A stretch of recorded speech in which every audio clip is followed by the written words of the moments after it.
Hey guys, this is Raging Demons RPG once again, and today I'm going to be talking to you about miniatures in role-playing games.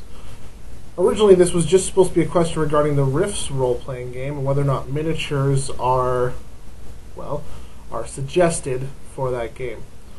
I'm going to tell you right now, miniatures are fine, they're a great tool, but I don't suggest them for any game except for Dungeons & Dragons 4th edition, because it's centralized around miniatures, and why not? Miniatures are, $10 a pop, and, well, the companies just love money, so why not just make your game so dependent on those accessories that you're basically forcing your players to purchase them. So, I mean, it's just one of the things that kind of irked me about the way in which the gaming industry is starting to progress. But that's besides the point. Let's go away from that. I'm not going to go after 4th edition. I'll call off the Bloodhounds. Miniatures are a great tool, as I said. They are something that can help you in complex situations that perhaps are so animated and there's so much going on that you need points of reference. Now, most of the time, a simple sheet of paper and a rough sketch of what's going on can be just as effective, but some prefer hex boards, which are basically special gaming boards you can buy in any hobby store. They have hexagonal little squares on them, much the same as a graph. Like graph paper has squares, this of course naturally has hexagons, and miniatures can interact in there. I know BattleTech uses that quite heavily, and for the BattleTech system it works quite well. And miniatures are very essential when it comes to BattleTech, and that's just something you came to expect from day one with BattleTech, because most of it is combat simulation involving mechanized assault robots. But role-playing games are about the imagination, and I'm all for people drawing up their characters, designing what they look like, but miniatures, I think, at the end of the day, are non-essential if you have an effective game master. Now, I mean, I think one of the only places that miniatures should belong in gaming is if you play a lot of Warhammer and Warhammer 40k. Guess what? That is a miniatures only game. You need them to play.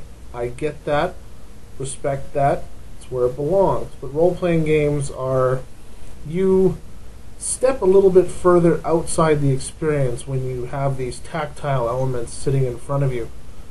It doesn't make it more immersive. It actually just makes you realize that there's this dynamic figure standing on a two-dimensional surface, and that it kind of sucks. It can remove you from the experience.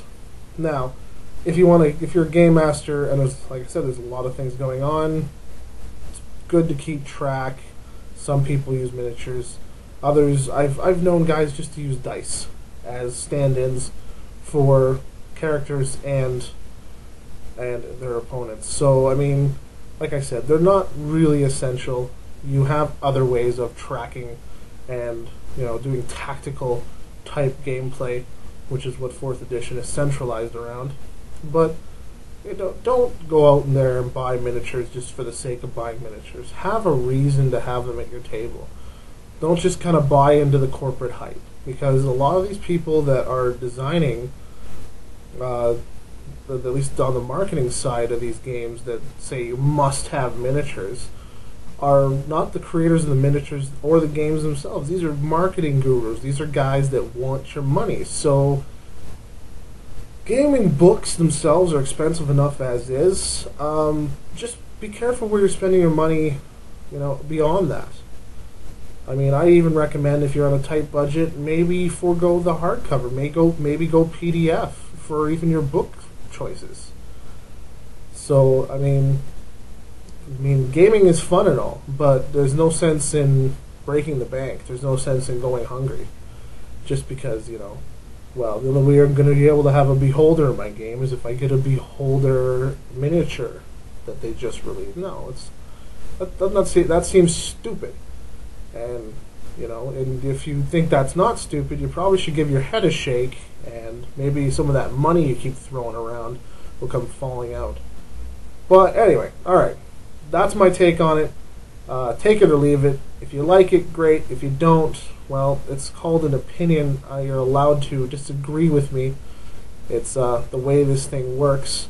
And if you have any further questions or comments or feedback, or you just want to, knuckle up and go toe-to-toe on this opinion, I fully welcome that. RagingDemonsRPG@gmail.com. Have a good one.